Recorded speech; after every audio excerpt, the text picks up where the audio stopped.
আসসালামু আলাইকুম। রোকেয়াস ব্লগে সবাইকে স্বাগতম। তো এই যে হালাম সোনা প্রতিদিনের মতো সকালবেলা চলে আসছে। তো আজকে আসলে অনেক ঠান্ডা, তো রোদ উঠছে একটু একটু। তো মাশাআল্লাহ অনেক সুন্দর লাগতেছে রোদটা। আর এখানে একটা ইয়েলো কালারের ফুলও ফুটছে। আসো না, এই তুমি কি খাচ্ছ? লেমন গ্রাস। এই মেহেন্দি গাছটা ডাল থেকে লাগানো, জাস্ট বেঁচে গেছে, সুন্দর লাগছে। মাশাআল্লাহ মাশাআল্লাহ মাশাআল্লাহ লাগতেছে গাছটা।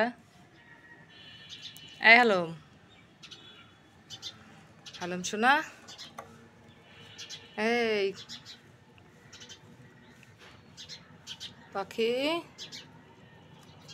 পাখি ডাকতেছে। উই দেখ, উই দেখ, তাকাই রয়েছে। কিরে কিরে কিরে,